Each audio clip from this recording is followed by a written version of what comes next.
to the Fantasy Footballers DFS Podcast, coming to you from DraftKings Studios with your hosts, Kyle Borganoni and Matthew Betz. Hello again. It's the Week 13 edition of the Fantasy Footballers DFS Podcast. I'm Kyle Borganoni, and I'm joined always as a guy you know from the DraftKings lobby. It's Matthew DraftKings Bully Betz. Yeah, new username officially on DK with that. Oh man, I when you said Week 13, Kyle, I kind of had to pause for a second and go like, wait, is that right? How is it Week 13 already? I feel like the season just started. It is absolutely flying by. I was reflecting on this earlier because with DFS, it's kind of a different feeling of the season. Like if you're playing redraft right now, you're moving closer to the playoffs and you've kind of got a good feel. Are you in? Are you out? Same thing with Dynasty.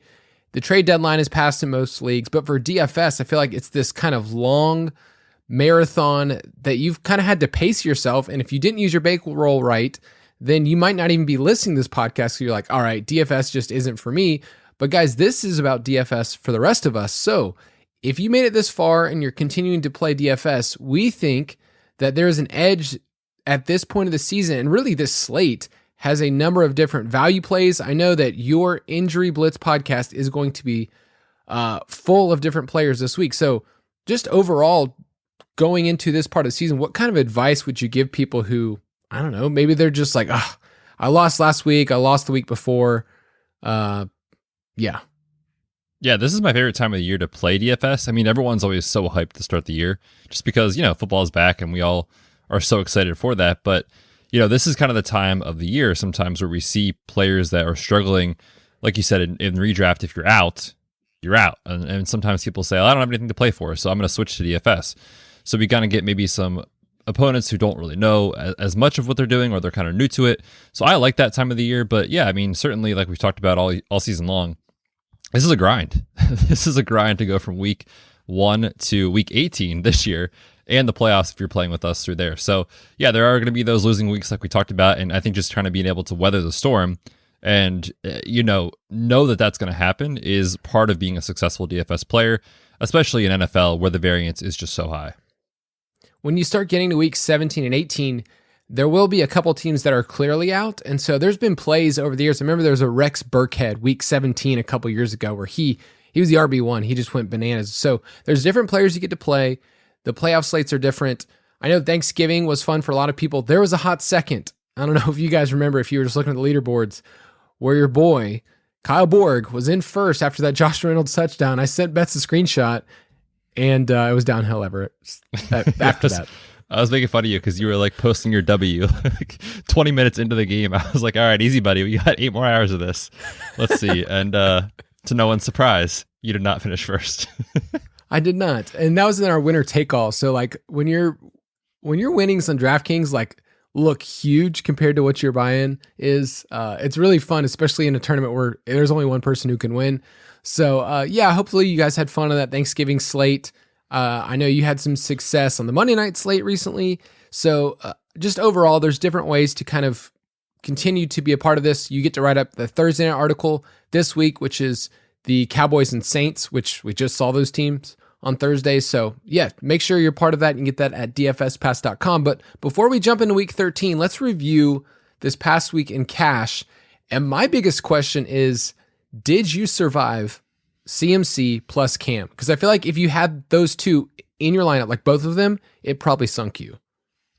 Yeah, I mean, it kind of depends, like you said, on the combination. If you just had CMC, especially in cash at those 50-50s and double ups, he was over 50% rostered. So in theory, you could have had him and been fine because everyone played him.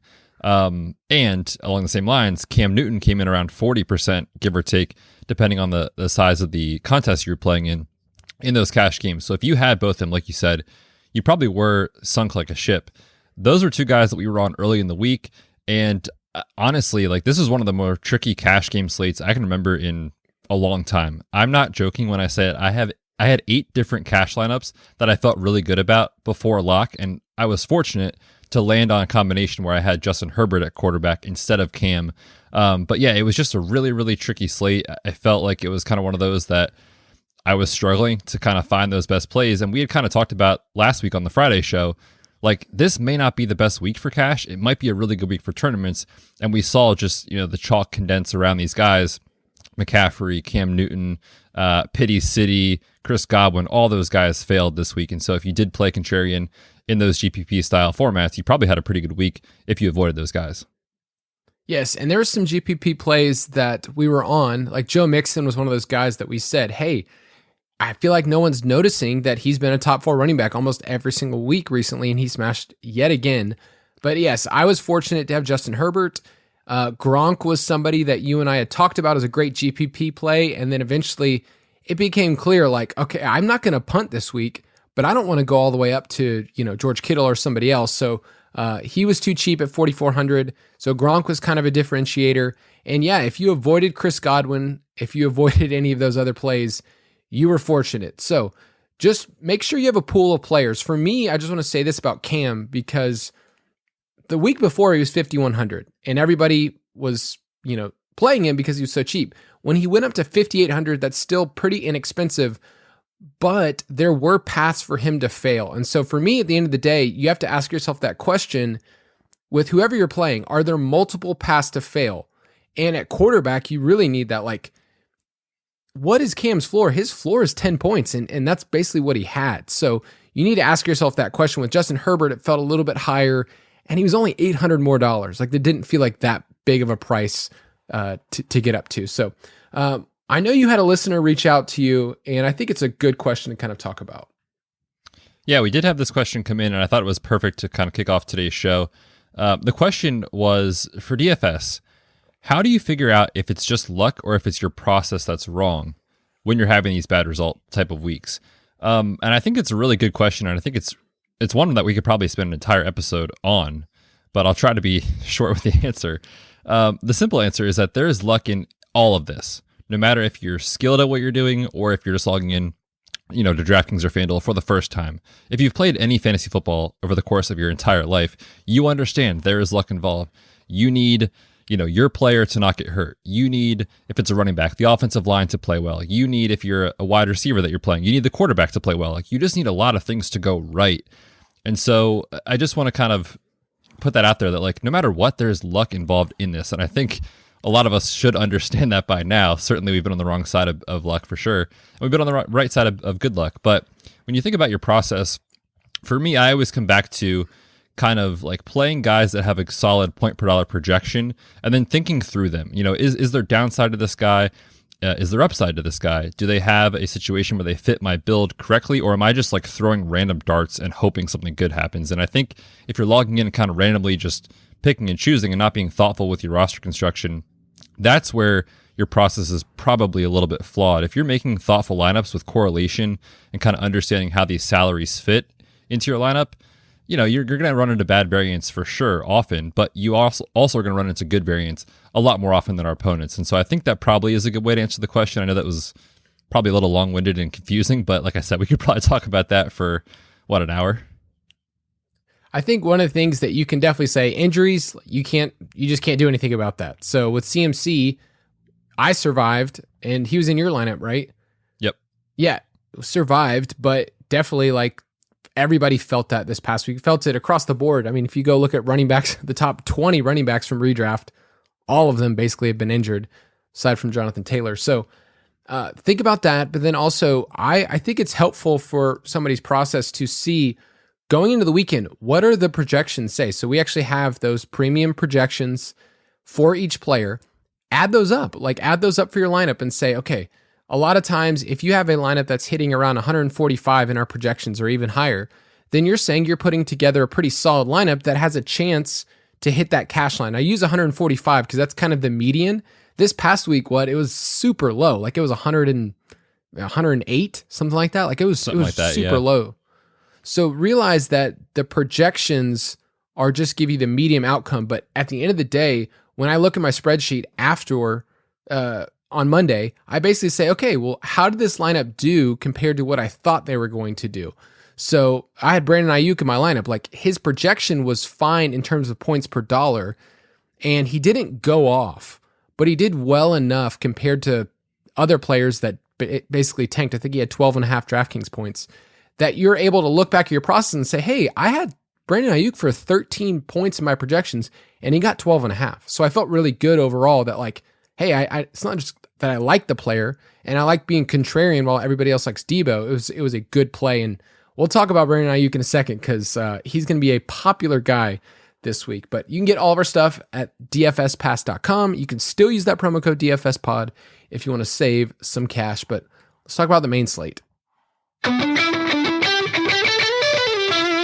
State of the main slate. So for week 13 and every other week, we refer to the lines at DraftKings Sportsbook lines. It's where Betz and I play. You can go to sportsbook.draftkings.com.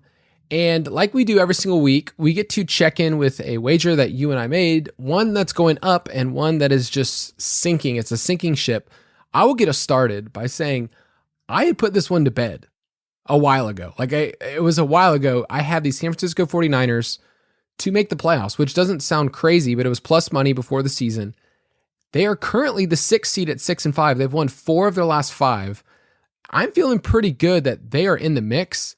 I mean, they have a long shot to win the NFC West, but they're actually like there and they're playing awesome football right now. They look like the better team than the Rams in that division. So San Francisco going to make the playoffs feels really good right now. I feel like they can hit that 6-7 seed with ease. There's a lot of teams that are right there in the mix this year. Falcons are actually not too far behind, Betz, if you didn't know. 9th seed. That is unreal. Huge win. Huge win. Well, it's because they've beaten the worst teams in the league. Go back and watch the Falcons or look at their game logs. It's really bad. And then quickly, one that's down for me is I had the Raiders before the season under 7.5 wins. They had been on a streak of just losing games, but with that win against Dallas, it looks like they're going to definitely cross that threshold to get about 9 wins this year. But tell me yours. Yes, I was already throwing this money down the drain. The Washington football team, I was really high on to end of the year. And, obviously the last month or so of the season, it hasn't been awesome. And things look even worse with Chase Young out for the year. They had Montez Sweat, who's been out for a while. Of course, the quarterback injury to Ryan Fitzpatrick. So I was like, yeah, this is over. Hold on. Wait a minute, baby. We are back. 5 wins. I need 3 more to get this push. We got the Raiders this week for the football team. That is a winnable game. They get the Eagles twice, and we've seen the Eagles play some subpar football at times this year. Case in point, Sunday against the Giants was awful. Speaking of the Giants, they get the Giants, the football team do. So there are winnable games on the schedule. I would be thrilled to just get to 8 wins and get my money back, but we'll see. That was one of my biggest stances early in the year, but would be happy to just push. And then one that's down, Adam Thielen. I think Andy mentioned this. You probably put it in the show doc for the main show. Just drop kicked the regression models in the face, I think was the direct quote. Yep. Yeah, I bet under, I think it was 8.5 receiving touchdowns. Just thought, getting a little bit older, he's just been not putting up a lot of reception volume, but just finding the end zone over and over and over again. The bet is already lost, and it is not even week 13 yet. So, good job, Adam Thielen. Adam Thielen's carrying our big dog team, by the way. Like we've had some good performances from receivers like that. So, let's talk about the lines for this week. And it's not that encouraging, if I'm honest. Okay, in terms of games that are over 50. If you zoom out and you even look at Thursday night and Monday night, Sunday night, like this week has a pretty low total across the board. There's a number of teams that are not on this slate that you need to take note of. Like there's no Kansas City, there's no Green Bay, there's no Dallas, there's no Buffalo. Like these are teams that we would usually say like, all right, they're going to push the totals up because they're some of the highest scoring teams in the league. They're not on this slate. So hit me with the games that are currently around that 50 mark, and it's not many. Yeah, there's only 3 that are even close. The Chargers and the Bengals are at 50.5. Tampa and Atlanta also at 50.5, and then Washington and Las Vegas, they're at 49 right now, and those 3 are it. So it doesn't look like we're going to get any game on the slate, that we are used to, like you said, where it's like 45, 50, or 55 rather, 55, 56 points. They're all low scoring, and they're kind of all like in the mid to low 40s. So it's a really interesting slate. In terms of stacking, usually what we do is we see one game that's, way above the rest, and then there's a couple that are around that 50 mark. And then we usually say, hey, there's probably a game in that 46 to 49 range that's going under the radar. On a slate like this, I'm just going to say there's no consensus right now. There's no consensus that says like this is the game. Now, you might have a certain lean. I mean, right now when I looked at the slate, the most popular game for me is probably going to be Chargers and Bengals because the pieces involved are just super fantasy relevant across the board. Like at all the positions, we're interested. Even the tight ends are super cheap. Like Cook and Uzama, I think you could stack in tournaments. So that's the game that stands out to me. But it wouldn't shock me if any of these games, Jacksonville and the Rams or the Raiders and Washington, like if that was the highest scoring game, it's totally possible. So which game stands out to you in terms of stacking? Yeah, I think the most popular one is probably just going to be that Bucks and Falcons game. And it's kind of easy to see why. We talked about the total. It's one of the only ones north of 50 on the slate. And Tampa just continues to put up points over and over again. Tom Brady was a popular guy last week. Chris Godwin, Mike Evans have good tags again this week. We've seen what Leonard Fournette can do, obviously, with his 4 touchdowns last week. So there's a lot to like about Tampa, as there is most weeks. And the way that they play sets up really well for Atlanta, right? They throw the ball a ton. Atlanta's pass defense is weak. So I think a lot of people are going to want to play Tampa stacks. And then you talk about, like, if you want to bring it back on Atlanta's side, like, it's obvious. You're bringing it back with Cordell Patterson and maybe Kyle Pitts, but, like, that's it. So I'm not sure if I'll go there yet early in the week, but it is, I think, going to be popular just because it's so clear, I think, how to play the game. And the game is being played in a dome. So late in the year, you've got that kind of working in your favor as well. Right now, the line is 9.5. Like the Buccaneers are 9.5 point road favorites. If Calvin Ridley was involved in this game, I know I'm speaking hypothetical, and I'm glad that he gets to take his time. If he was involved in this game, do you feel like that line would be closer to maybe 6.5? And then maybe like, okay, this game you feel more confident in it hitting the over and using the Falcons side? Yeah, probably. I mean, anytime you have a playmaker like that on the field, it's going to help. And obviously we've seen the combination of Russell Gage and Olamide Zaccheaus and those dudes hasn't been awesome. So yes, it certainly would make the spread, I think, a little bit closer.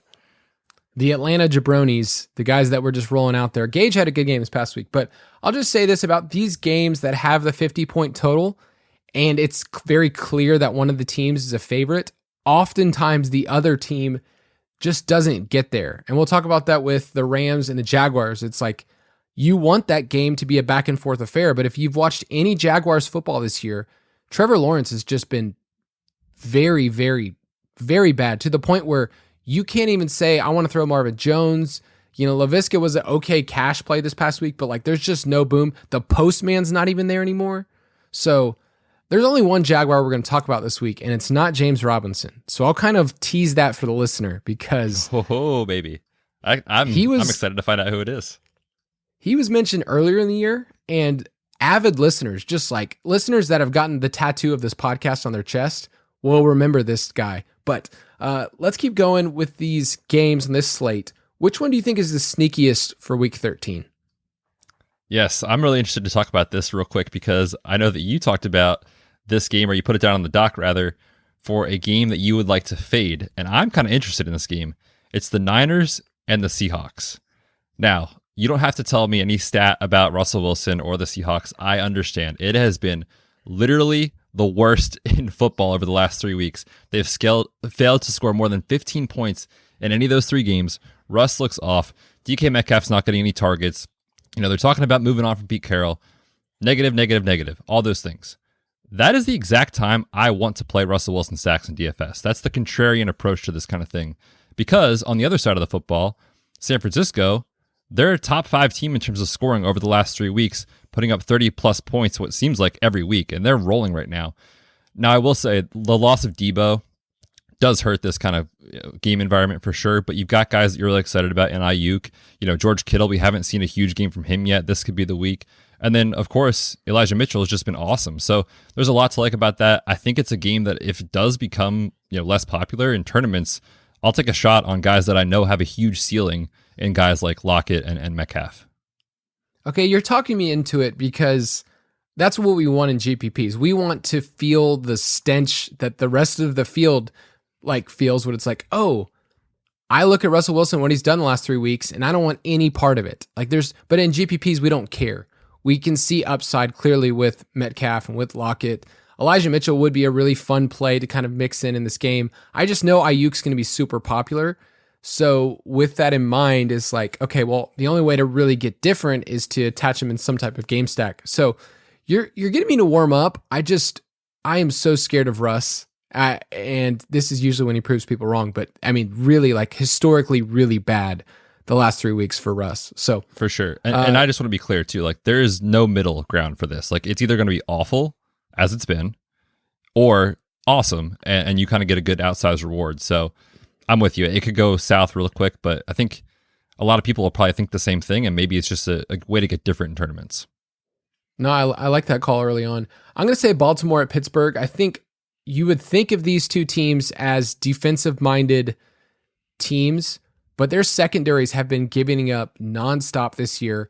And even on the ground, like it's kind of been surprising that the Steelers have been gashed over and over again. Mixon just tore them up this past week. So I think there's multiple options here that you could do. And so right now, I would take the over. I know it's only at 44 right now, but I would actually take the over in this one just because I'm not convinced that this is going to be the defensive battle that everyone else does. And Lamar Jackson's showing up as our top points per dollar quarterback. And after 4 INTs, I just think there's room for him to bounce back. So I think that total's a little low. So I would take the over right now. I mentioned the game to be underweight and fade on. I'll just say right now, I am terrified to play Russ. I played him 3 weeks in a row in redraft. And maybe that's part of my bias is like I felt the sting because Kyler was my quarterback and I had to fill it in with Russ. So give me a game that you want to be underweight on. Yeah, I put down here the Eagles and the Jets. I mean, I'm not sure what there is to say about the Jets. With Zach Wilson at quarterback, they've really failed to do anything, scoring less than 21 points in almost all of his starts. So it's been rough. And then on the Eagles side, like early in the year, they were just so pass happy and running a fast offense. They've just completely flipped over the last 6 weeks. They're the most run-heavy offense in neutral scripts in the NFL. And so if they're going to run the football against a Jets team that you can run the football on, like I could just see the clock tick over and over and over again. You don't get that many plays because the clock gets wound down. It's just not a spot to go to, especially if we get Miles Sanders out, Jordan Howard might be out, and then you get like a chalky Boston Scott. It's a hard sell for me in terms of upside for DFS. You never want a chalky Boston Scott, as they always say. Remember, week 1 last year, he was the most popular player on the slate, and he failed. So have to bring that up, chalky Boston Scott. The team you're most confident hits the over, I'm going to say it's the Rams. They're due after losing 3 straight, which, I mean, they've been quality opponents, so I don't want to say that like it's just nothing, but I think the Rams are due to completely destroy the Jaguars, especially at home. Yeah, I could totally see it. Like you said, just a get right spot for that offense. All throughout the Colts, they have a 27.5 implied total taking on the Texans. They've averaged 34.2 points per game over the last 5. So it's kind of interesting to see this total sit where it is. I don't think anyone would be shocked if they put up 28 plus points against the Texans. In terms of teams that you feel confident hits the under, right now, it feels super low because right now the Jaguars have a 17.5 point team implied total. It's the lowest on the slate. But I just want to tell you, the Jaguars have only hit their team implied total twice this year. That's how bad they've been. So that's a game that I won't really be fully stacking. If anything, I'm going to use Rams onslaught where I pick Stafford and 2 other weapons and just move on. I just don't think that the Jaguars are set up in any way to have aggressiveness downfield. Dan Arnold's gone. It's just not really there for me. So yeah, I don't want any part of the Jaguars this week. We should have just been blindly betting their team implied under every week. We'd be rich. What the heck? That feels like a missed opportunity. Guaranteed they're probably going to come out and put up like 25 randomly out of nowhere. But for sure. For my team, I put Chicago. They're at 18.5. And I just want to point out, when they lose like big time. And when they're losing, they're not putting up any points. 14-6, 14-3, 22, okay, 27, decent, and then 13 points. So like when they're losing, they're not getting the offense going at all. They're getting the Cardinals. Presumably Kyler Murray's back. They get another week to prepare for Chicago and Matt Nagy. So it's tough to see them having success against a Cardinals defense that's been awesome all year. Yeah, Matt Nagy is going to be completely exposed. All right, let's check out the salary standouts.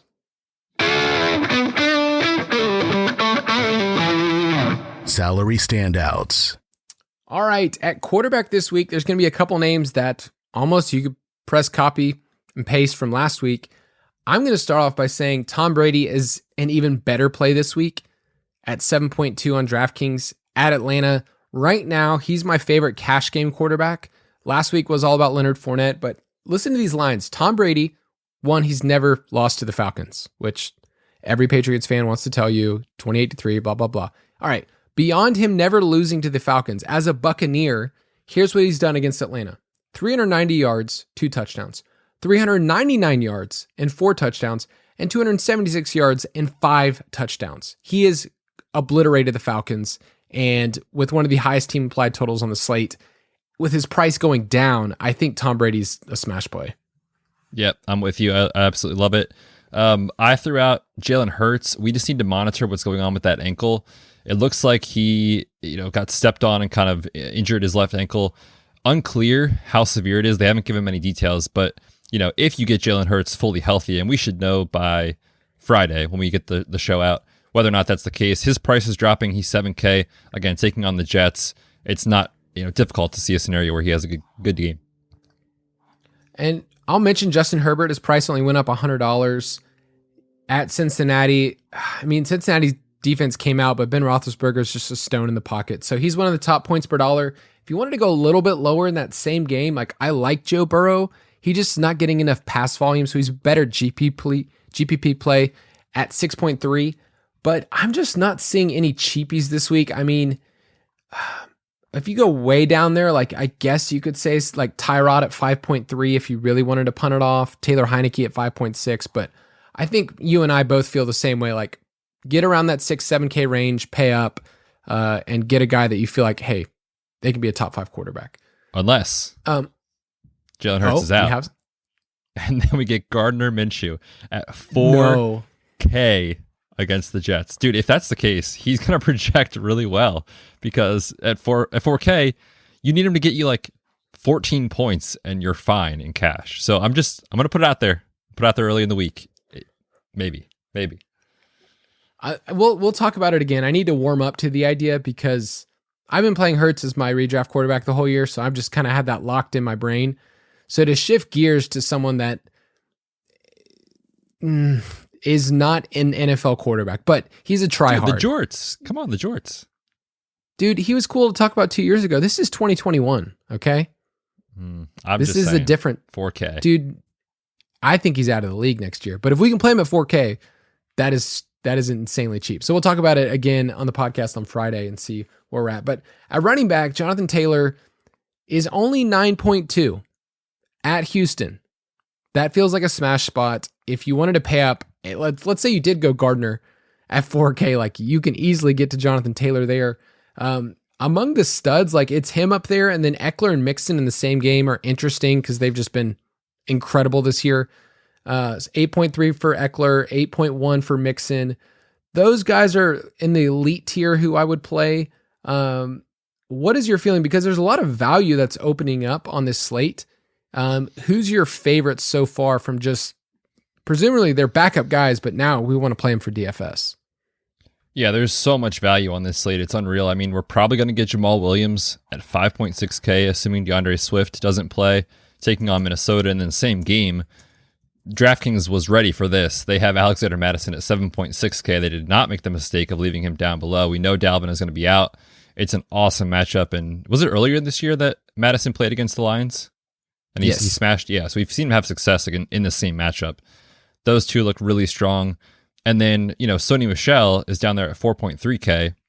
If we get news that Darrell Henderson might miss this game, he's dealing with a quad strain, then he would look like an awesome play at such a cheap price tag against the Jaguars. So I think right now with the information we have, I still prefer Alexander Mattison. I don't think he's priced up enough to what we've seen him be able to do for cash. But, if we get definitive news that there's no Darrell Henderson and the Rams have a 30-point implied total with a running back that's 4.3K, it's going to be really tough to not play him in cash. So I think right now I prefer Madison of those guys. But, man, if we get that news for Sony Michel, he'd be a standout play. And the thing about Sony is that he's being used differently than he was in New England. In New England, it was just like early down guy, not going to catch the ball at all. But in college at Georgia, he definitely did catch passes, and they've used him that way. He's actually was the third down guy for a lot of that game against Green Bay. So don't be surprised if he gets 3 or 4 catches to add in, and then at 4.3, like that's awesome. So yeah, Sony's probably my favorite because that is just such a low price, and the Jaguars are so bad, and they have that huge team implied total. So that's kind of where I'm at. David Montgomery's 5.6. His salary is kind of hanging around there. He's getting 18 opportunities a game. I don't mind that against Arizona, but I feel like the builds this week early on is going to be pick one of the studs if you want to do Jonathan Taylor. And then if you want to plug in 2 of these cheaper running backs, I think that's probably a really solid play just to get tons of opportunities. So if you wanted to go JTT, Madison, and Sony, and those are your 3, like I would feel pretty confident in those. And I do think that's probably going to be really popular this week. So just thinking about like out loud how things might change later in the week, like maybe you try to get different and go with a different build of like stud wide receivers and kind of get different that way. So yeah, it's going to be an interesting slate, but I do think that's probably the consensus build, on a Tuesday. Cordell Patterson is a big value on FanDuel. So I mentioned him right now because if you're stacking that game at 7.4 on FanDuel, you're getting a crazy amount of touches for somebody who's a running back / wide receiver. He has 41% of the team's touchdowns. We brought this up on the main show, but in games where the Falcons are competitive in the games that they've won, he's seeing over 18 opportunities a game. And, this is just set up for him to hopefully have to be chasing. Maybe he gets 6-7 catches. So Cordell Patterson on FanDuel is somebody that stands out. And then talk to me about Antonio Gibson at 6.2. Where are we at with JD McKissick? And can we feel confident like, hey, Gibson's going to get, 18 touches? Yeah, I mean, came out last night on Monday Night Football and just got a ton of work, over 30 opportunities. And, McKissick, the thing with him is that he just keeps taking this passing down work. We saw Gibson, and I know that McKissick left early, still saw, 6-7 targets, something like that. So if you get McKissick out, which as of right now, we're not sure, he's dealing with a neck issue, and there's no news on it. But whenever you have that impact on the head, there's always a concern for a concussion as well. So right now, we're not sure what's going on specifically. McKissick was slated to undergo testing today on Tuesday, and then we'll have more news certainly by Friday. But yeah, I mean, if you told me McKissick was going to be out, that price on FanDuel for Antonio Gibson in a decent matchup, is certainly awesome. So he'd be a standout play on their site. At wide receiver this week, there's no Devontae Adams, there's no Tyreek Hill, so Cooper Kupp stands above everyone else. He's the exact same price on DraftKings that he is on FanDuel. So he saw his price drop, and on FanDuel at $9K, I'm willing to pay up for Cooper Kupp there. But going down a bit further, the Tampa Bay receivers saw a little bit of a price reduction, so we like that. Godwin at 6.6, Evans at 6.8. I'm going to throw this one out there because it shocked me to see how low he was. If you knew that DeAndre Hopkins was practicing in full this week at 6.2 against the Bears, what are your thoughts on him? It's so tough. We haven't seen a DeAndre Hopkins game in so long, but at that price tag, 6.2. I know. At that price tag, it's like, how bad can things really be? He's normally priced up around 7.5-ish, something like that. So, yeah, I mean, if we get healthy Kyler, we get healthy DeAndre Hopkins in a tournament, that sounds awesome. Yeah, he's one of the just salary standouts from just, wow, I haven't seen DeAndre Hopkins there in a long time. But Brandon Ayuk is going to be the name that people plug in their cash lineups at 5.6. He's been getting much better usage. The target share has been going his direction the last couple of weeks instead of Debo's. And Debo seems like he's going to be out 1 to 2 weeks. So if you knew that Debo was out this week, is Ayuk kind of a cash lock? I don't want to call him a lock because, of course, things could change between now and then, but he would project so well. 5.6K against a Seattle secondary that certainly is beatable. Yeah, I mean, he'd be a really strong play. I'll say that. I'm not sure if I would lock him in yet, but yeah, he looks awesome. I mean, I feel like I've been at the cool kids table because, I mean, he was in my cash lineup this past week, and we almost got to 100 yards. So me and Ayuk kind of have a thing, which probably means I won't play him this week. Oh man, you and Ayuk, BFFs. Which, for real though, he has officially been cleared of like all this Kyle Shanahan bananas that were going on early in the year. Like he's playing every snap almost, like getting volume. So yeah, he'd be awesome if Debo is out. What do we know about Antonio Brown? Because he's way down there at 5.3. They've given some rhetoric saying, hey, we hope that he's back this week against the Falcons. If he is active, what are your thoughts on him on that price tag at 5.3? Yeah, I just find it hard to believe that he would be anywhere close to 100% based off kind of what he was doing over the last 2, 3, 4 weeks where, the progression really wasn't there. So I certainly wouldn't play him if he's active in cash games. I think the risk is too high in injury perspective. But if he's more healthy than we're being, told, and he's at that tag and you wanted to stack him as a contrarian piece with Tom Brady, I mean, in a GPP, sign me up. Sure. In terms of a punt play, I'll just mention Josh Reynolds because he's always out in the field. He caught that long bomb touchdown, and we've been making fun of Minnesota's secondary the entire year. So at 3.4, if you wanted to punt that off, that's totally fine. We don't love punting multiple positions each week in your lineup because you end up not getting enough raw points. So if you're going to punt with somebody like Reynolds, you probably don't want to punt at tight end as well. So those are the ones on DraftKings. I'll mention 2 on FanDuel. Keenan Allen is 7.3. He's cheaper there than he is on DraftKings. And Mike Hilton is a slot cornerback you and I have picked on a ton this year. So I love Keenan Allen. And then Rashad Bateman at 5.5 is also too cheap if you wanted to play him in cash. I think that's totally fine. All right, let's finish out with tight end, and punting options are actually pretty strong this week. Foster Moreau is probably my favorite at 2.7 against Washington. We did see a game earlier this year when Darren Waller was out. He saw 100% of the snaps. He went 6 for 60 and a touchdown. So I feel like he's going to be pretty popular. Is that kind of where you lean right now? Definitely, especially with the matchup, with Washington's secondary. If Darren Waller's out, he's just too cheap for what we've seen him be able to do. So if you're wanting to save salary and punt it off a tight end, for me early in the week, he's definitely the guy. But there's another name that people need to recognize. This guy saw 80% of the snaps this past week. So hold on to that stat. But it is James O'Shaughnessy, the Irish Mauler. If you remember that nickname, he is a tight end that plays in the league and runs routes for the Jaguars. So if you wanted to punt him off at 2.6, don't punt him off bridge, but just punt him in your lineup. It's totally fine. If you wanted to punt him off, just Baxter off the bridge. See you, James. He's a big dude. He has some big cheeks too. Like if you Google James O'Shaughnessy, you can thank me later, but just looks like a big bruising. I think I compared him earlier in the year to like a bully in middle school or elementary. Yeah, yes. He's the guy. If you're walking down, the hallway, you're like, oh crap, here he comes. Like your lunch money's gone, you're going to get put in a locker. Like he looks like that kind of guy. Yeah, he probably wears like a Raiders shirt or something, just like a Oakland Raiders shirt. He's just out of touch with reality. Big guy, don't like him. All right, the more expensive guys this week. Mark Andrews at 6K. We like Gronk for tournaments at 5.3. He kind of saw a price increase of about $900. And then Logan Thomas ran a ton of rounds, had a touchdown call back at 4K. I don't mind that either. He's just too involved. But defense, I want to say this is one of the harder weeks that I've found for defense. There really isn't any good punting options. I mean, Washington's fine at 2,500. I guess you could do the Jets at home at 2,500. But you have any thoughts on defense? It's really not great, especially when you're looking at those price tags that we like to go to, 2.5, 2.4, 2.3, like those kind of plays. There's not a lot of good ones.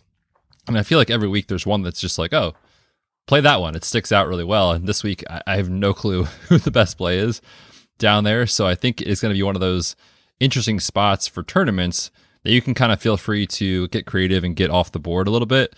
And we know that just in general, like salary on DraftKings especially, and production from a fantasy standpoint for a defense doesn't correlate at all. So you can really get off the board this week and kind of pick who you like. I mean, I think if you have the savings for those running backs that we talked about and you wanted to spend up a little bit, I don't mind the Vikings at 3.2K taking on the Lions. They're certainly in play. And then you talked about it too. Like if you really think Seattle is that bad now and Russ is playing that bad, like at 3K for the 49ers, that's not terrible either. It's an interesting and really difficult position for DFS this week. If you knew that Hurts was out, Do you think the Jets would be kind of the chalk play against Minshew? Yeah, probably. Okay. So yeah, I think that's definitely part of the thought process. The Cardinals also, coming off bye, are playing the Matt Nagy's at 3.4, so I don't mind them. And then on FanDuel, the Dolphins are on a roll. Like, they've been really, really good defensively, which is kind of what we liked about them anyways going into the season. So they're only 4K on FanDuel, and they play Daniel Jones. That's all I need to say about that sentence. So if you want to play with us, you can go to ballersdfs.com. You go to our DraftKings League. We will keep throwing out those contests because we like playing with you. And it is intimidating when we do a tournament because often we are not winning them because the field is large and we are just but two of us. But we would love to play with you guys. If you want to go to DraftKings, Ballers DFS, our DraftKings League, enter into the latest contest. We would love to play with you guys. But Betz, why don't you sign off for our lovely listeners? I would love to. Yes, have a great week. We will be back on Friday with probably a lot more news than what we had today. So stay tuned. It's a really interesting slate. We will see you on Friday.